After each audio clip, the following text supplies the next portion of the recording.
নমস্কার।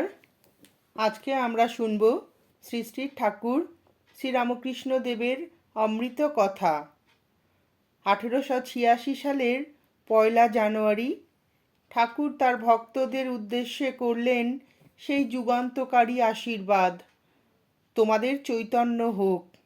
লিখেছেন স্বামী গণনাথানন্দজি। যুগের প্রয়োজনে ভগবান যুগে যুগে আবির্ভূত হন। প্রত্যেকটি যুগের একটি নিজস্ব আধ্যাত্মিক প্রয়োজন আছে। সেই প্রয়োজন সম্পাদন করতে এবং ধর্ম সংস্থাপন করতে ভগবানের আবির্ভাব। ভক্তবৎসল ভগবান কখনো কখনো ভক্তের প্রতি করুণা পরবশ হয়ে তার স্বীয় স্বরূপ অত্যাশ্চর্যভাবে প্রকাশ করেন। সেই প্রকাশ যেমন মাধুর্যময় তেমনি বিস্ময়কর। গিরিশের সার্থক স্তুতি বন্দনায় শ্রীরামকৃষ্ণদেব মুগ্ধ ও ভাবস্থ। তার কারণ এমন হতে পারে যে বাল্মীকি বন্দিত শ্রীরাম, ব্যাস বন্দিত শ্রীকৃষ্ণ ও গিরিশ বন্দিত শ্রীরামকৃষ্ণের স্বরূপ স্তুতি এককালে সম্পূর্ণরূপে আত্মপ্রকাশ ঘটেছিল। যে রাম, যে কৃষ্ণ ইদানীং রামকৃষ্ণ রূপে আবির্ভূত, এ তার শ্রীমুখের কথা। কথা প্রসঙ্গে শ্রীরামকৃষ্ণদেব বলতেন, আমার আশীর্বাদ করতে নেই, আশীর্বাদ ঈশ্বরই করতে পারেন। কিন্তু এখানে আশীর্বাদ শব্দটি তার শ্রীমুখ থেকেই উচ্চারিত হয়েছিল। আশীর্বাদ যিনি করলেন ও বললেন তিনি আর কেউ নন, স্বয়ং ঈশ্বর। 1886 সালের 1 জানুয়ারির একটি চিরভাস্বর দিন। ওই বিশেষ দিনে ঠাকুর কৃপাপ্রেরিত হয়ে তার ঐশী শক্তি বিশেষভাবে অনাবৃত করলেন জীবের চৈতন্য জাগরণে। অবতার জীবনের শেষ পর্যায়ে এ এক অভূতপূর্ব মর্মস্পর্শী ঈশলীলা। লীলার দৃশ্যপট কাশীপুর উদ্যানবাটি। সময় প্রায় বেলা 3টে। আজ করুণাঘন শ্রীরামকৃষ্ণের অপূর্ব কৃপাবিস্তর এবং আত্মপ্রকাশপূর্বক অভয়দানের অবিস্মরণীয় দিন। ওই দিনের লীলাবিলাস মূলত গৃহী ভক্তদের কেন্দ্র করেই হয়েছিল। তাই ভক্ত সাধারণের কাছে ঠাকুর ভক্তবাঞ্ছা কল্পতরু হিসাবে সমধিক পরিচিত ও সমাদৃত। বিভিন্ন যুগে প্রত্যেক অবতারকেই নানাভাবে কতিপয় ভক্ত সাধকের কাছে আত্মপরিচয় দিতে হয়েছে। কৃষ্ণ অবতারে ভগবান অর্জুনকে দিব্য চক্ষু দিয়ে বিশ্বরূপ দেখিয়ে নিজের বিভূতি নিজে বর্ণনা করে বুঝিয়েছিলেন তিনি এসেছেন। এ যুগে শ্রীরামকৃষ্ণ অবতারে এর ব্যতিক্রম হয়নি। স্বামী বিবেকানন্দ বহুভাবে পরীক্ষা নিরীক্ষা করে দৃঢ় নিশ্চয় হয়ে স্তব করলেন, তুমি নিরঞ্জন নবরূপধর নির্গুণ গুণময়, তুমি জিমৃত যুগ ঈশ্বর জগদীশ্বর যোগ সহায় ইত্যাদি মন্ত্রে, এবং স্তব সমাপনে বললেন, নম নম প্রভু বাক্য মনাতীত মনোবচনৈকাধার, জ্যোতির জ্যোতি উজ্জ্বল হৃদিকন্দর, তুমি তম ভঞ্জন হার। অনন্ত ভাবময় শ্রীরামকৃষ্ণের সমক প্রকাশকে শব্দ সমষ্টি দ্বারা প্রকাশ করা যায় না, শুধু আভাস মাত্র দেওয়া যায়। ঠাকুর বলেছেন ঈশ্বর সাকার আবার নিরাকার, আবার সাকার নিরাকারের ওপারে, তার ইতি করা যায় না। তিনি অনন্ত স্বরূপ ও বাক্য মনের নৈরবক্তিক সত্তা। দক্ষিণেশ্বরে থাকাকালীন শেষের দিকে ঠাকুর একদিন বলেছিলেন, যাবার আগে প্রেমের হাড়ি ভেঙে দিয়ে যাব। কাশীপুর অন্তলীলার অন্যতম প্রত্যক্ষদর্শী অক্ষয় কুমার সেন লিখেছেন, প্রভুর প্রতিজ্ঞা ছিল শুনো বিবরণ, হাটেতে ভাঙিব হাড়ি যাইব যখন, সেই হাড়ি ভাঙার অঙ্গ আজিকার দিনে। সত্যনিষ্ঠ ঠাকুর প্রেমের হাড়ি নিজে ভেঙে, অর্থাৎ আপনাকে প্রকাশ করে প্রতিশ্রুতি রক্ষা করেছিলেন ও লীলাপুষ্ট করলেন অপ্রকট হবার 6.5 মাস আগে। পরিচয় দিলেন তিনি কে। তার স্বীয় উক্তিতে রয়েছে, আমি এসেছি, হয়েছি, আমি যুগে যুগে অবতার। যুগে যুগে ঈশ্বর মনুষ্য দেহ ধারণ করে অবতার রূপে আসেন। সম্ভবামি যুগে যুগে বলেছেন শ্রী ভগবান গীতায়। অবতারের মধ্যে ঈশ্বরকে দেখা যায়, আর অবতারই ঈশ্বরের শ্রেষ্ঠ প্রতিমা। ওই প্রেমের হাড়ির আধারে কে ছিলেন? সেদিন কজন চিনতে পেরেছিলেন জগৎ ভোলা মানুষটিকে, যিনি সহজ হয়েও আমেয়, সাধারণ হয়েও অসাধারণ। তার হাসি, তার অশ্রু, নৃত্য, গীত, কৌতুক সব কিছু মানুষের মতো হয়েও তিনি ভগবান, যুগ ঈশ্বর। শ্রীকৃষ্ণ অর্জুনকে বলেছিলেন, মনুষ্যদেহ ধারণ করে এসেছি বলে মূঢ়েরা চিনতে পারে না আমাকে, কারণ আমার যথার্থ স্বরূপ যোগমায়ার দ্বারা সমাচ্ছন্ন বলে আমি সকলের নিকট প্রকাশিত হই না। ঠাকুরও রহস্য ছলে বলেছিলেন, বাউলের দল হঠাৎ এলো, নাচলে গান গাইলে আবার হঠাৎ চলে গেল, এলো গেল কেউ চিনল না। কিন্তু আজ আমরা জানি ওই আধার আশ্রয়ে বিরাজমান ছিলেন স্বয়ং লীলার ঈশ্বর। ঠাকুর লীলা সংবরণের লক্ষণগুলো আগেই ঘোষণা করেছিলেন, যেমন তার কলকাতায় রাত্রিবাস, যার তার হাতে আহার করা, অপরের প্রদত্ত আহারের শেষ অংশ গ্রহণ ইত্যাদি। এই সমস্ত ঘটনা তার লীলা সম্বরণের স্পষ্ট ইঙ্গিত ব্যক্ত করে। ঠাকুরের দুরারোগ্য ব্যাধির চিকিৎসার্থে কাশীপুর উদ্যানবাটিতে রয়েছেন। অনেক দিন পর ঠাকুর আজ একটু সুস্থ ও ভালো বোধ করছিলেন। তখন বেলা প্রায় 3টে। ঠাকুর রামলালকে ডেকে বললেন, দেখ রামলাল, আজ ভালো আছি বলে মনে হচ্ছে, তা চল একটু নিচে বেরিয়ে আসি। রামলাল বললেন, আগে হ্যাঁ, আপনি তো ভালোই আছেন, চলুন যাই। শ্রীরামকৃষ্ণের আজ এই অপ্রত্যাশিত নিচে অবতরণ এবং তার মরমিয়া আত্মপ্রকাশটি চিরকালের জন্য ভক্ত হৃদয়ে ধ্যানের বস্তু হয়ে আছে। ছুটির দিন থাকায় ভক্ত সমাগম অন্যান্য দিনের চেয়ে বেশি হয়েছিল। পুথিকার ওই দিনের চিত্র অঙ্কন করেছেন কাব্যময় ভাষায়। নববর্ষে অপরূপ রূপে পরমেশ, ভবনে বিরাজমান কল্পতরু বেশ। ঠাকুরকে বেড়াতে দেখে ভক্তগণের মধ্যে এক আনন্দের পরিবেশ। ভক্ত হৃদয়ের বিষাদ মনে যেন কালো মেঘের বুকে বিদ্যুৎ চমকের মতো আলোর বিচ্ছুরণ। ভক্তেরা তরায় এসে সানন্দে ঠাকুরকে প্রণাম নিবেদন করলেন। সেই সময় উপস্থিত গিরিশ, রাম, অতুল, বৈকুণ্ঠ আদি ভক্তদের মধ্যে সহসা ঠাকুর গিরিশকে জিজ্ঞাসা করলেন, তুমি যে সকলকে আমার অবতারত্ব সম্বন্ধে বলে বেড়াও, তুমি আমার সম্বন্ধে কি দেখেছ ও বুঝেছ? গিরিশ বিন্দুমাত্র বিচলিত না হয়ে ঠাকুরের পদপ্রান্তে নতজানু হয়ে নিজ হৃদয়ের উদ্বেলিত ভক্তিতে গদগদ স্বরে করজোড়ে বললেন, ব্যাস বাল্মীকি যার ইয়াত্তা করতে পারিনি, আমি তার সম্বন্ধে কি আর বলতে পারি?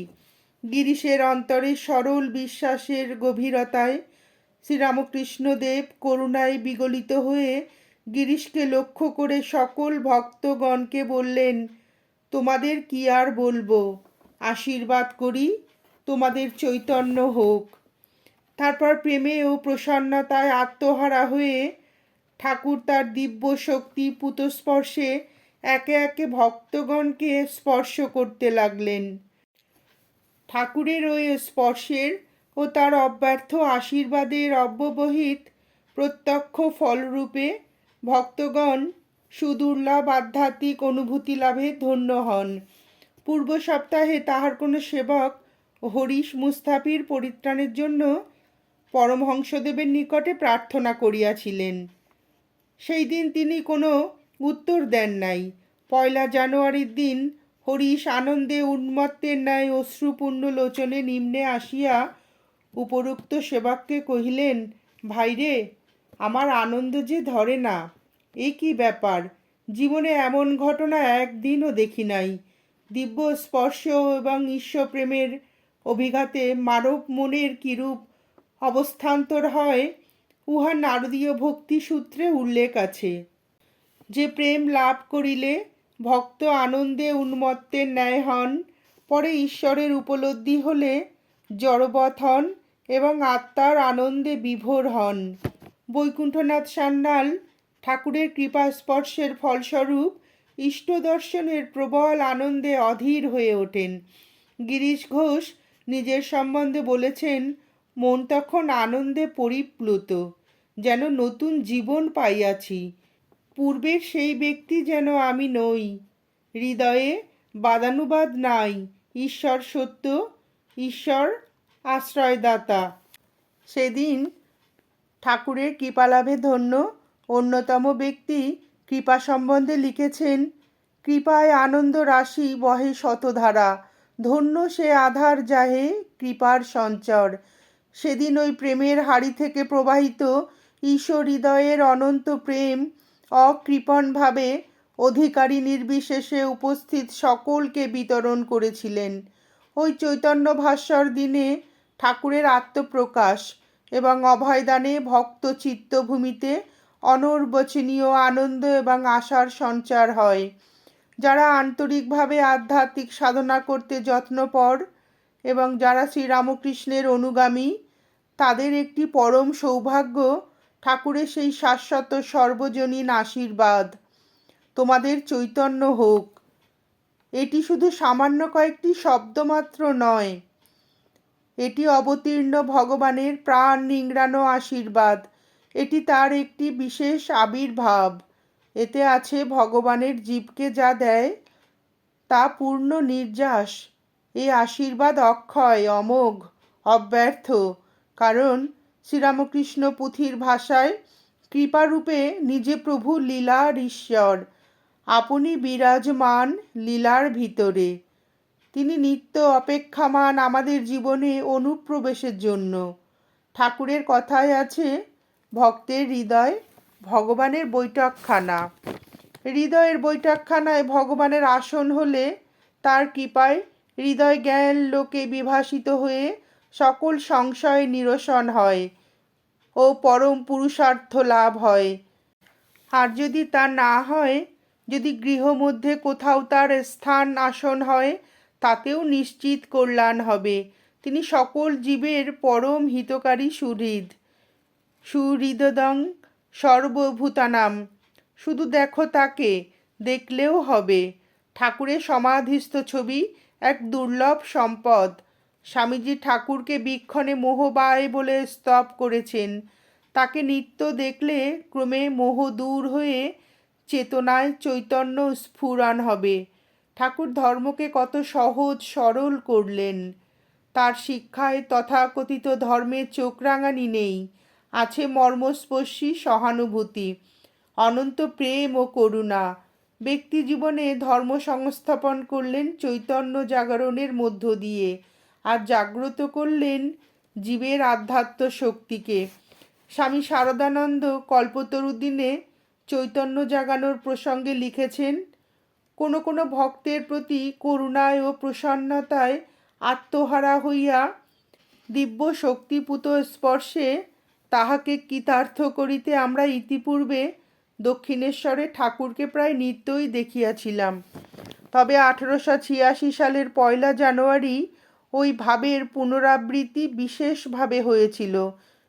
ঈশ্বর কল্পতরু, এই কথা ঠাকুর 1884 সালের 30 জুন পণ্ডিত শশধরকে উপদেশ দান প্রসঙ্গে বলেছিলেন। 1 জানুয়ারি কাশীপুর উদ্যানবাটির ঘটনায় বিশেষভাবে প্রত্যক্ষ হল তিনি স্বয়ং ঈশ্বর ও বাঞ্ছা কল্পতরু। দক্ষিণেশ্বর কুঠিবাড়ির ওপর থেকে ডেকেছিলেন, ওরে তোরা কে কোথায় আছিস আয়। ঠাকুর মার কাছে গদগদ স্বরে কাঁদিয়া কাঁদিয়া প্রার্থনা করিতেছেন। কি আশ্চর্য, ভক্তের জন্য মার কাছে কাঁদছেন। মা, যারা যারা তোমার কাছে আসছেন তাদের মনোবাঞ্ছা পূর্ণ করো। অন্তলীলায় ঠাকুরের কৃপার অন্ত নেই। নিজেকে নিঃশেষে বিলিয়ে দিয়ে নিঃস্ব হলেন।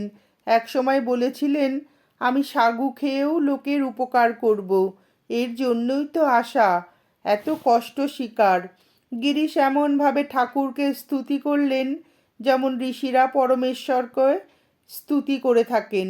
গিরিশ বন্দিত শ্রীরামকৃষ্ণ এত মুগ্ধ ও আত্মহারা হয়েছিলেন যে তিনি সমাধিস্থ হয়ে সকলকে বলেছিলেন, তোমাদের চৈতন্য হোক। কাশীপুরে একদিন ভাবের ঘোরে মায়ের দিকে তাকিয়ে ঠাকুর বলেছিলেন, দেখো কলকাতার লোকগুলো যেন অন্ধকারে পোকার মতো কিলবিল করছে, তুমি তাদের দেখো, দায় তো তারই। জাগতিক আলোয় হৃদয় অন্ধকার দূর হয় না, চাই জ্ঞানের আলো। আলোর দিশারি শ্রীরামকৃষ্ণ স্বয়ং কলকাতার বুকে এসে জীবোদ্ধারের কাজটি করলেন। বহির্মুখী মনের মোড় ফিরিয়ে দিয়ে অন্তর্মুখী ঈশ্বর অভিমুখী করলেন। চৈতন্য করুণা কণায় নিমেষে আলোকিত হল জীবের অন্তর্হৃদয়। এটাই ঠাকুরের কৃপার শ্রেষ্ঠ নিদর্শন নয় কি? তিনি সকলকে পূর্ণত্বে নিয়ে যাবার জন্য যা প্রয়োজন তাই দিয়ে দিচ্ছেন। আজও কাশীপুর উদ্যানবাটিতে ঠাকুরের কৃপার আকর্ষণে কল্পতরু উৎসবে অগণিত ভক্ত আসেন বাঞ্ছিত ফললাভের আশায়। সেদিনের তার বিশেষ আবির্ভাবের মূল তত্ত্বটি যদি হৃদয়ে ধারণ করতে পারি, যদি বোধ করতে পারি যে তিনি এসেছিলেন, তিনি আছেন, তবে সার্থক হলো তার কাছে আসা। যদিও আজ সশরীরে দেখতে পাওয়া গেল না তাকে, কিন্তু তাহার উপস্থিতি, তাহার প্রকাশ যেন অদৃশ্য পুষ্প সৌরভের মতো ছড়িয়ে থাকে এই বিশেষ দিনটিতে। ঠাকুরের কথায় আছে, যেখানে তার কথা হয় সেখানে তার আবির্ভাব হয়, আর সকল তীর্থ উপস্থিত হয়। ঠাকুরের ইচ্ছাতেই হয়েছে এই কল্পতরু উৎসব। ভক্ত সাধারণের কাছে 1 জানুয়ারি একটি বিশেষ স্মরণীয় দিন। ঈশলীলার এই পবিত্র তীর্থে এসে ভক্তগণ নতুন প্রেরণা ও শক্তি লাভ করেন। তার লীলা স্মরণে ও ধ্যানে এবং ভাবের গভীরতায় তার উপস্থিতি অনুভব করে ধন্য হন। শ্রীরামকৃষ্ণ জীবনের মূল সুরটি হল ঈশ্বর। তিনি মাকে সদাই দেখেছেন, কথা কইছেন, সঙ্গে নিয়ে ফিরছেন। সরল শিশুর মতো বলছেন, মাইরি বলছি, আমি ঈশ্বর বই কিছু জানি না। তাই বললেন, মনুষ্য জীবনের উদ্দেশ্য ঈশ্বর লাভ। ঈশ্বর লাভে সহজ পথ ভক্তি যোগ। গীতায় ভগবান শ্রীকৃষ্ণ অর্জুনকে উপদেশ দিয়েছিলেন, মন্মনা ভব মদ্ভক্ত মজ্জাজিমাং নমস্কুরু মা মে বৈশ্বসী সত্যং তে প্রতি জানে প্রিয় হসিমে। তুমি আমাতে চিত্ত স্থির করো, আমার ভজনশীল ও পূজনশীল হও এবং আমাকে নমস্কার করো। তুমি আমার অত্যন্ত প্রিয়, এই জন্য আমি সত্য প্রতিজ্ঞা করিতেছি যে এই রূপেই তুমি আমাকে প্রাপ্ত হইবে। চিরচিন্ময় কল্পতরু শ্রীরামকৃষ্ণের অপূর্ব ঈশকৃপার বিদ্যুৎ প্রকাশ ওই দিনেই স্তব্ধ হয়ে যায়নি। তার আশীর্বাদ সতত প্রবাহমান মানুষের মঙ্গল কামনায়। যারা এসেছে, যারা আসেনি, তাদের সকলের উদ্দেশ্যে উচ্চারিত হয়েছিল এই আশীষ বাণী, তোমাদের চৈতন্য হোক। চৈতন্য লাভ হলে এই অনিত্যম অসুখম মায়াময় সংসার আবার চৈতন্যের আলোয় মাময়। করুণাঘন শ্রীরামকৃষ্ণের প্রতিশ্রুত মহা আশীর্বাদটি আমাদের জীবনেও যে অনুস্যূত হয়ে আছে, এটি খাঁটি বিশ্বাস ও ভক্তিপূর্ণ হৃদয়ে স্মরণ করে আমরা অভয় হতে পারি। নমস্কার। শ্রী শ্রী ঠাকুর শ্রীরামকৃষ্ণদেবের এই অভূতপূর্ব অমৃতময় কথা শুনে আপনাদের যদি ভিডিওটি ভালো লেগে থাকে তাহলে একটি লাইক করবেন এবং চ্যানেলটিকে সাবস্ক্রাইব করে পাশে থাকবেন।